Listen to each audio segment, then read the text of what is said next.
Hello दोस्तों, स्वागत है आपका विजन आईएएस की इस टेस्ट सीरीज़ में। हम लोग विजन आईएएस का टेस्ट नंबर 3 देख रहे हैं और उसका पार्ट नंबर 4 जो भूगोल से रिलेटेड है। तो उसका 4 पार्ट में हम लोग एक टेस्ट को करते हैं, तो ये लास्ट पार्ट है टेस्ट नंबर 3 का। तो हमारा 79 नंबर का क्वेश्चन दिया है। इसके पहले और 78 क्वेश्चन हो चुके हैं। दिया है उष्ण आर्द्र विषुवतीय जलवायु के संदर्भ में निम्नलिखित कथनों पर विचार करने के लिए कह रहा है। पहला स्टेटमेंट इसमें दिया है कि तापमान का दैनिक परास बहुत कम होता है, किंतु तापमान का वार्षिक परास अधिक होता है। ये विषुवतीय आर्द्र भूमि की बात कर रहा है। दूसरा दिया है कि विषुवों के दौरान दो उच्चतम वर्षा बिंदु विषुवतीय जलवायु की विशेषता है। बिल्कुल ये बात सही है। दूसरा स्टेटमेंट हम लोगों का सही है। ठीक है, पहला स्टेटमेंट इसलिए गलती है क्योंकि तापमान का जो दैनिक परास कम होता है और इस प्रकार उसका वार्षिक परास भी कम होगा। अगर किसी चीज़ का अगर दैनिक परास कम है तो उसका वार्षिक परास भी कम होगा, क्योंकि कुल टोटल जुड़ता है। तो यहाँ पर इसीलिए गलत यहाँ पर अधिक कर दिया है, इसलिए गलत हो जाएगा हम लोगों का और हमारा आंसर हो जाएगा बी। चलते हैं नेक्स्ट क्वेश्चन की तरफ। अगला क्वेश्चन है हम लोगों का 82। हाँ तो दोस्तों, हमारा क्वेश्चन दिया है निम्नलिखित युग्मों पर विचार करने के लिए कह रहा है। पहला स्टेटमेंट दिया है इरूला। इरूला जो है एक जनजाति है, आपको पता है, ऊपर लिखा हुआ है। लेकिन ये किस राज्य से संबंधित है? तो तेलंगाना से नहीं संबंधित है दोस्तों। यह तमिलनाडु, केरल और कर्नाटक के कुछ हिस्सों में मिलते हैं। तमिलनाडु में ज़्यादातर मिलते हैं, तो ये स्टेटमेंट हम लोग का गलत हो जाएगा। दूसरा दिया है टोटो, अरुणाचल प्रदेश। तो टोटो अरुणाचल प्रदेश में नहीं होता है। टोटो आपका होता है, ज़्यादातर आपको मिलेगा टोटो पश्चिम बंगाल के अदिलपुर द्वार ज़िले में। इनका एक टोटापाड़ा नामक एक छोटा सा स्थल क्षेत्र है, वहीं पर ये मिलते हैं पश्चिम बंगाल में। तो यहाँ पे अरुणाचल प्रदेश दे दिया है, तो ये भी स्टेटमेंट हम लोगों का गलत हो जाएगा। दूसरा दिया है बोडो, ये पूरी तरह से संबंधित है उड़ीसा से। बोडो और जो संथाली होते हैं वो भी वहीं से होते हैं। आपको पता है हमारी राष्ट्रपति एक आदिवासी हैं, तो वो वहीं से हैं, उड़ीसा से। तो ये हम लोगों का स्टेटमेंट नंबर बी सही हो जाएगा, विकल्प नंबर बी हो जाएगा। आगे चलते हैं। 80 का क्वेश्चन दिया है बैगा, परधौनी, गुसाड़ी और हरूल में क्या समानता है? तो ये भैया इसमें ये समानता है कि ये आदिवासी नृत्य है एक तरह से। ठीक है, ये आदिवासी नृत्य हैं, तो ये आप इस पर ट्रिक लगा सकते हैं। आते हैं क्वेश्चन नंबर 83 पर। हमारा क्वेश्चन दिया है कि सामाजिक वानिकी के संदर्भ में निम्नलिखित कथनों पर विचार कीजिए। पहला स्टेटमेंट दे रखा है शहरी वानिकी का संबंध केवल सार्वजनिक भूमि पर वृक्ष लगाने और उनका प्रबंधन करने से है। तो ये गलत है। आप कहीं प्राइवेट जगह पर भी लगा सकते हैं, ठीक है, औद्योगिक क्षेत्र पर भी लगा सकते हैं, व्यापारिक स्थलों पर लगा सकते हैं। तो स्टेटमेंट गलत हो जाएगा। दूसरा दिया है कृषि वानिकी का अर्थ कृषि योग्य तथा बंजर भूमि पर वृक्ष और कृषि फसलें एक साथ लगाने से है। ठीक है, तो ये स्टेटमेंट आपका सही हो जाएगा। तीसरा स्टेटमेंट हम लोगों का दिया है, अब देखिए हम लोगों का ये विकल्प तो निकल गया क्योंकि एक गलत था। सामुदायिक वानिकी में सार्वजनिक निजी स्वामित्व वाली या सामुदायिक भूमि पर वृक्ष लगाना शामिल है। तो जो सामुदायिक वानिकी होता है उसमें सार्वजनिक या सामुदायिक जगहों पर, जैसे चारागाह हो गया, मंदिर भूमि पर हो गया, सड़कों पर हो गया, ठीक है, नहर के किनारे हो गया, रेल पट्टी के किनारे हो गया, विद्यालयों में वृक्ष हो गया, यहाँ पर लगता है। इसमें निजी स्वामित्व वाली जो दे दिया गया है, ये स्टेटमेंट गलत है। ठीक है, इसलिए गलत हो गया। तो आपको कौन सा विकल्प हम लोगों का सही हो जाएगा? विकल्प नंबर बी को हम लोगों का स्टेटमेंट दूसरा सही है। ठीक है, चलते हैं नेक्स्ट क्वेश्चन की ओर। क्वेश्चन दिया है ज्वालामुखी से निकलने वाले लावा के संदर्भ में निम्नलिखित कथनों पर विचार कीजिए। पहला स्टेटमेंट दे रखा है क्षारीय लावा अत्यधिक तरल होता है और इसमें आयरन और मैग्नीशियम की निम्न मात्रा नहीं, आयरन और मैग्नीशियम भरपूर मात्रा में पाई जाती है। जो सिलिका होती है उसका इसमें निम्न मात्रा होता है। तो ये स्टेटमेंट हम लोगों का गलत हो जाएगा निम्न की वजह से। ठीक है, दूसरा दिया है अम्लीय लावा उच्च गलनांक वाला एक अत्यधिक गाढ़ा पदार्थ होता है। तो हाँ, ये विकल्प सही है, गाढ़ा पदार्थ होता है। आते हैं नेक्स्ट क्वेश्चन पर। दिया है अंतः उष्णकटिबंधीय अभिसरण क्षेत्र यानी ITCZ के संदर्भ में निम्नलिखित कथनों पर विचार कीजिए। पहला स्टेटमेंट दिया है यह एक क्षेत्र है जहाँ पवनें नीचे उतरती हैं। यह एक क्षेत्र है जहाँ पवनें नीचे उतरती हैं, तो यह स्टेटमेंट गलत हो जाएगा। ITCZ विषुवत वृत्त पर स्थित एक निम्न वायुदाब वाला क्षेत्र होता है और इस क्षेत्र में व्यापारिक पवनें बहती हैं। ठीक है, और ये पवनें ऊपर की ओर उठती हैं। जैसे जैसे वो ITCZ खिसकता है वैसे वैसे पवनें ऊपर की ओर जाती हैं। ICT जब नीचे आता है तो पवनें नीचे आती हैं। तो यहाँ पर क्या लिखा है कि यह एक ऐसा क्षेत्र है जहाँ पवनें उतरती हैं। ठीक है, तो ये गलत हो जाएगा। दूसरा है कि जुलाई के महीने में ITCZ लगभग 20 अंश से 25 अंश पर स्थित होता है। ठीक है, तो 20 अंश से 25 अंश पर स्थित होता है। तो ये देखिए यहाँ पे क्या दिया है, साउथ दे दिया है ना, साउथ 20 डिग्री साउथ और 25 डिग्री साउथ। तो ये गलत है, ये दोनों नॉर्थ होना चाहिए।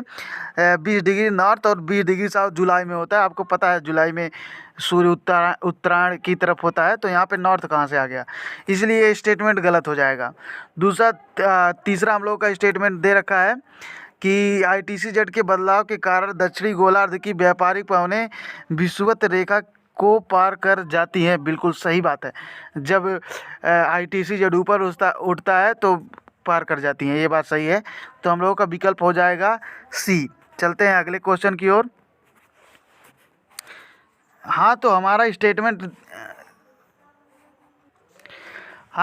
स्टेटमेंट दिया है निम्नलिखित युग्मों पर विचार करने के लिए कह रहा है। पहला युग्म दिया इसमें सार्डिनिया भूमध्य सागर में है, एक द्वीप है। ठीक है, सही बात है। दूसरा दिया है जॉर्जीवार अटलांटिक महासागर में नहीं है, जॉर्जीवार हिंद महासागर में है। ठीक है, ये स्टेटमेंट गलत हो जाएगा। दूसरा दिया है वैंकूवर प्रशांत महासागर में है। हाँ ठीक है, तो हमारा विकल्प नंबर हो जाएगा C। आगे बढ़ते हैं। 89 का क्वेश्चन दिया है कि सिंधु नदी के संदर्भ में निम्नलिखित कथनों पर विचार कीजिए। एक बार UPSC भी इस तरह का क्वेश्चन पूछ चुका है। इसका उद्गम कैलाश पर्वत श्रेणी के एक हिमनद से होता है। ठीक है, पहला कथन तो सही लग रहा है। दूसरा स्टेटमेंट दिया है सतलुज सिंधु की सबसे बड़ी सहायक नदी है, तो सतलुज नहीं है, सबसे बड़ी सहायक नदी चिनाब है। तो ये गलत हो जाएगा हम लोगों का। तीसरा दिया है सिंधु भारत में केवल जम्मू और कश्मीर संघ राज्य क्षेत्रों से बहती है। तो तीसरा स्टेटमेंट हम लोग का गलत इसलिए हो जाएगा क्योंकि जम्मू कश्मीर में गिलगित के समीप एक दार्शनिक महाखंड का निर्माण करती है। साथ ही पंजाब के चिल्लड़ से के निकट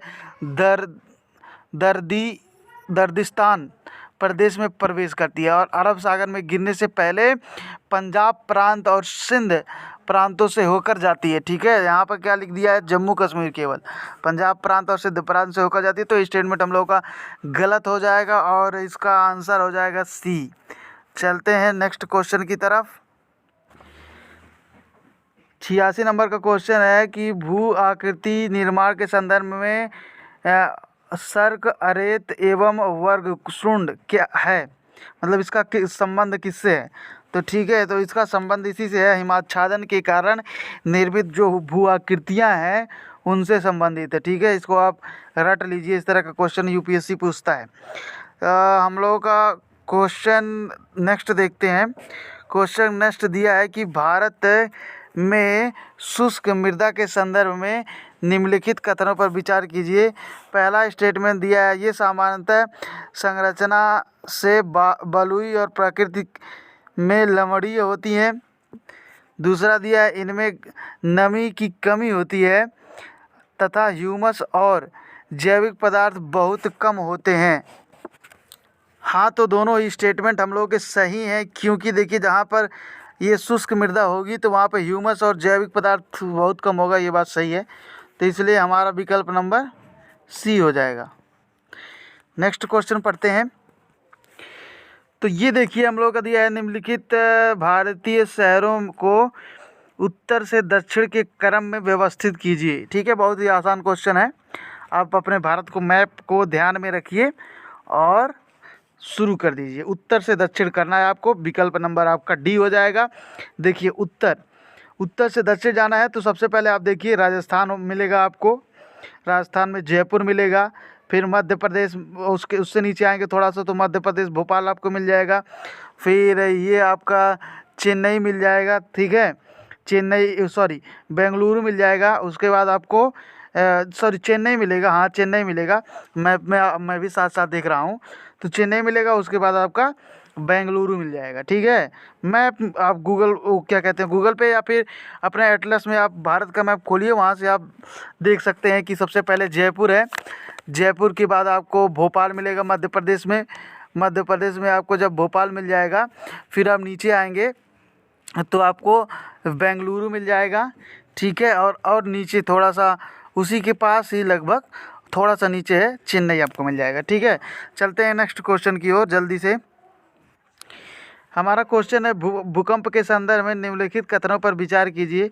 पहला स्टेटमेंट दिया है, सभी प्राकृतिक भूकंप स्थल मंडल में ही आते हैं। ठीक है, तो ये बात सही है, स्थल मंडल में ही आते हैं सबसे ज़्यादा लिथोस्फीयर। ठीक है, ये विकल्प हम लोग का सही हो जाएगा।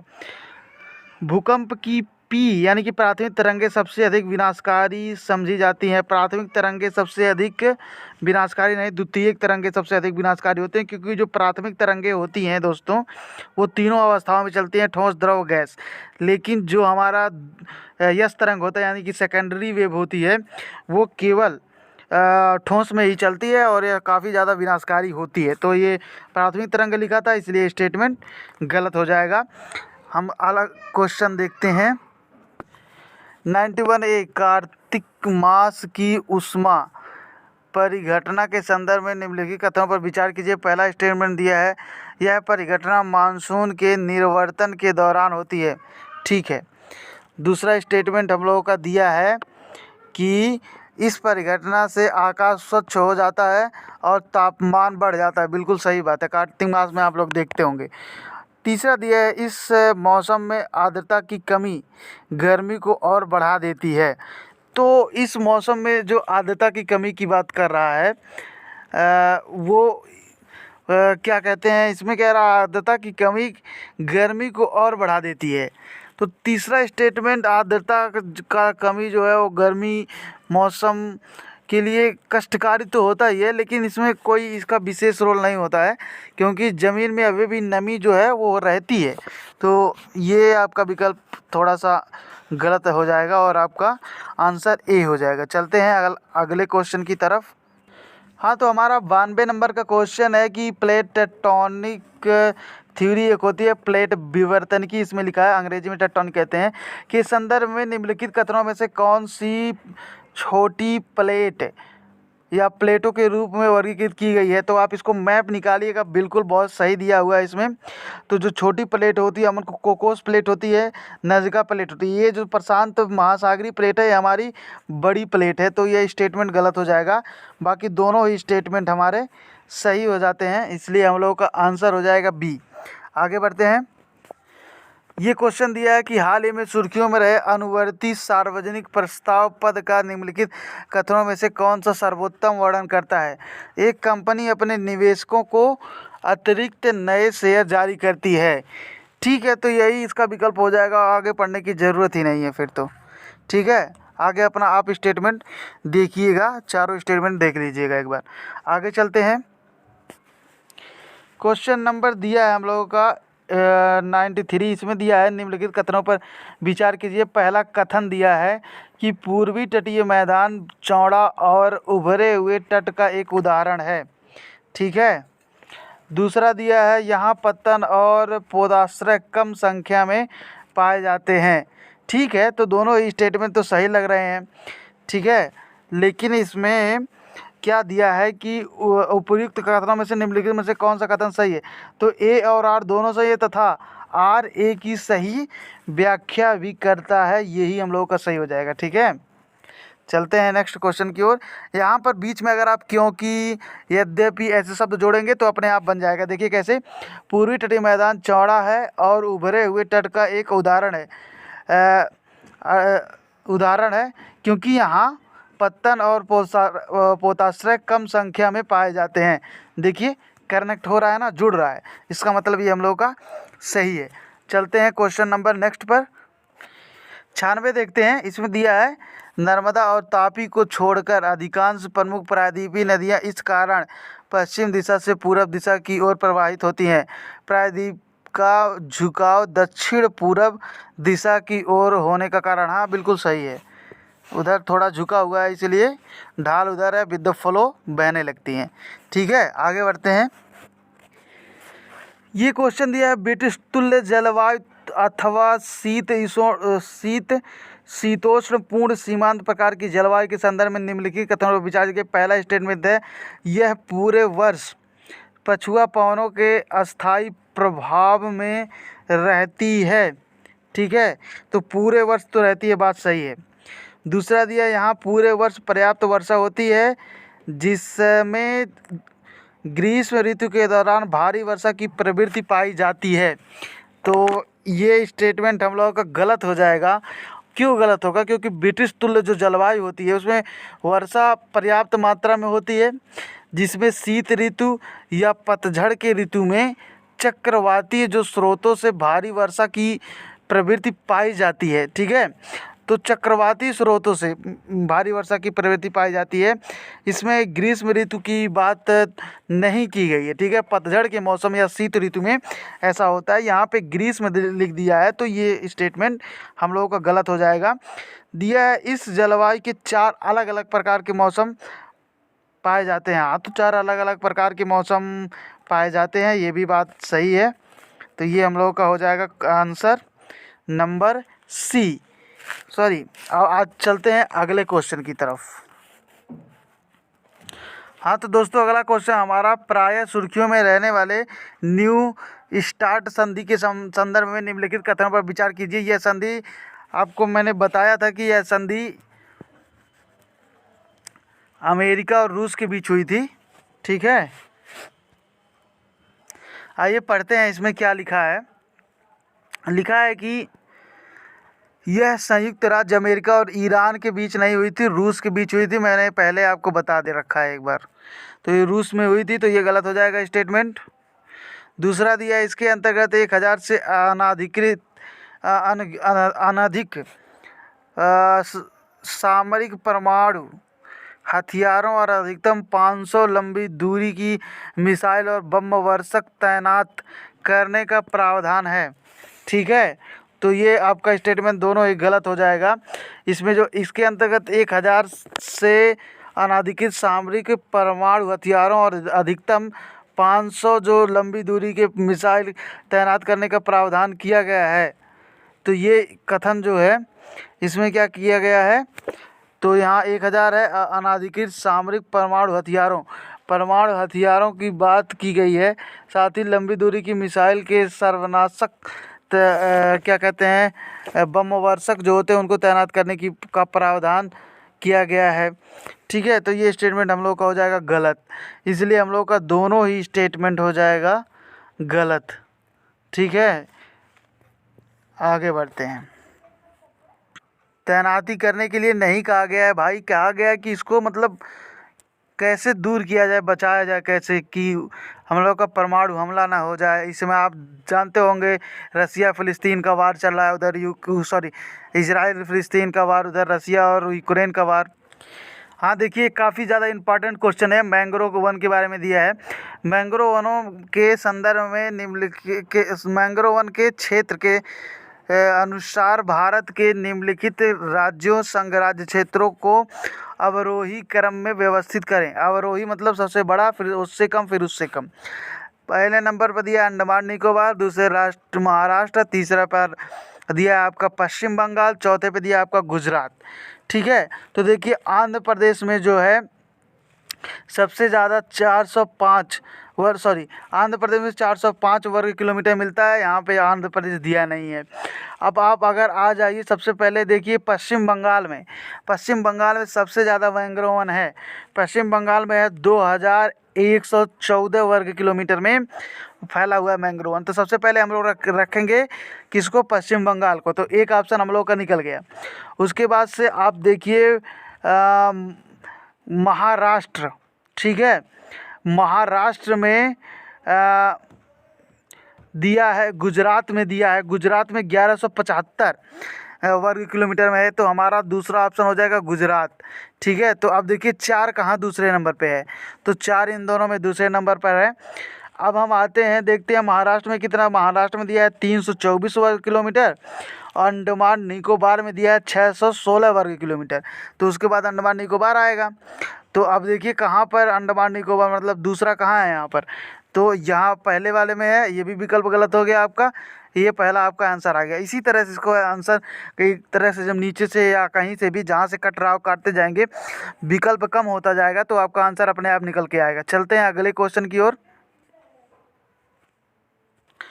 हाँ तो दोस्तों हमारा ये है 99 का क्वेश्चन। इसमें दिया है अपतटीय व्यापारिक पवनों के संदर्भ में एक इस तरह का एक क्वेश्चन हम लोग कर चुके हैं इसी टेस्ट में। लिखा है अपतटीय व्यापारिक पवनों के कारण उष्ण ग्रीष्म ऋतु, तटवर्ती पछुआ पवनों से शीत ऋतु से भारी वर्षा, साफ खुली धूप वाले मौसम के साथ उष्ण शुष्क ग्रीष्म ऋतु तथा आर्द्र मृद शीत ऋतु और स्थानीय पवनों की प्रमुखता। इसमें दिया उपयुक्त परिच्छेद में निम्नलिखित में से किस प्रकार की जलवायु का सर्वोत्तम वर्णन किया गया है। तो ये किसके लिए कहा गया है, ये कहा गया भूमध्य सागरीय जलवायु के लिए। ये बात आप याद रख लीजिए, आप पढ़ भी सकते हैं इसको, एनसीईआरटी में भी दिया हुआ है। आगे बढ़ते हैं, हमारा आज का क्वेश्चन है क्वेश्चन नंबर 100। इसको देखते हैं। लास्ट क्वेश्चन है कि भूकंप के संदर्भ में निम्नलिखित कथनों पर विचार कीजिए। जब भी आज मैं वीडियो बना रहा हूँ, इस समय जापान में काफ़ी भूकंप आया था कल, इसके पहले। तो आप लोग भूकंप के बारे में सही से पढ़ लीजिएगा, क्योंकि ये काफ़ी करंट का टॉपिक है और इस वैसे भी दिया हुआ है स्टैटिक्स में भी। चलिए देखते हैं। दिया है जिस बिंदु पर ऊर्जा मुक्त होती है उसे उद्गम केंद्र कहते हैं, ठीक है। तो ये बात तो सही है। उद्गम केंद्र के ठीक ऊपर स्थित स्थान को अवकेंद्र ना अधिकेंद्र कहते हैं, ये गलत है। एपी सेंटर कहते हैं, तो गलत हो जाएगा, ठीक है स्टेटमेंट। दूसरा दिया है भूकंपीय तरंगों को सबसे पहले अधिकेंद्र पर महसूस किया जाता है, बिल्कुल सही। ये हमारा विकल्प नंबर सी हो जाएगा आंसर। तो इस तरह से हमारा टेस्ट 3 का चारों पार्ट कंप्लीट हो गया है। Thank you so much for watching this video, और ज़्यादा से ज़्यादा शेयर कीजिए, ताकि जो विजन आईएएस की टेस्ट सीरीज ज्वाइन नहीं कर सकते हैं वो अभी इसे एक बार देख लें, और ताकि उनकी प्री में ज़्यादा परेशानी ना हो। Thank you so much for watching this video. जमकर पढ़ाई कीजिए। Thank you so much.